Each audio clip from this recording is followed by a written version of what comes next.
3 দিন আগে ইউএস থেকে এক ভাই উনি দেশে আসবেন, প্রচন্ড পছন্দ করে আমাকে। তখন আমাকে ফোন করে বললেন, ভাই আপনি কিন্তু আপনার জন্য না বলতে পারবেন না, আমি কিন্তু আইফোন 17 নিলাম।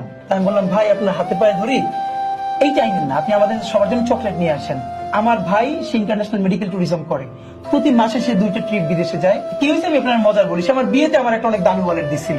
আচ্ছা, কিন্তু আমার হিসাবটা কি জানেন, যেইটা আমি 3000 টাকায় করতে পারি, এটা না আমি 13,000 টাকায় করতে চাই না। আচ্ছা। আমার হিসাব হলো ওইটা আমি 3000 টাকা করে, বাকি 10,000 টাকা আমার যেই আত্মীয় ডাক্তার দেখাইতে পারতেছে না, ডাক্তার দেখাইছে ওষুধ কিনতে পারতেছে না, আমি ওইখানে ডোনেট করতে চাই।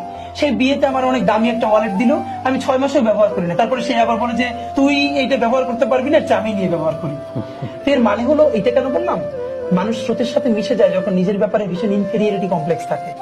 আলহামদুলিল্লাহ আমি এবং আমাদের টিমের মধ্যে কারো ইনফেরিয়রিটি কমপ্লেক্স নাই। তারা আমাদের প্রচন্ড সম্মান দিছে, এবং দেখেন কি পরিমাণ মানুষ আমরা ভালোবাসা পাচ্ছি। তো পয়সা এবং ওই সুনাম ইনশাল্লাহ আমাদেরকে কেউ পূর্ণ করতে পারবে না। আর হ্যাঁ, আপনাদের মাধ্যমে এবং দর্শক সবার মাধ্যমে দোয়া চাই, আল্লাহ যেন দুনিয়ার কোনো কিছুর বিনিময়ে আমাদেরকে অনেস্টির জায়গা থেকে না সরান। আপনি আমার গালি দিতে পারেন, ইভেন আওয়ামী লীগের ক্ষেত্রেও বলি, পলিটিক্যাল অপোনেন্ট মনে করতে পারেন আমাকে, অন্যান্য সবাই, কিন্তু ইনশাল্লাহ কোনদিন যেন বলতে না পারেন যে এই ছেলেটা ডিসঅনেস্ট। আপনি আমার গালি দিতে পারবেন, অনেক কিছু বলতে পারবেন, আপনি আমাকে চোর বলতে পারবেন না ইনশাল্লাহ।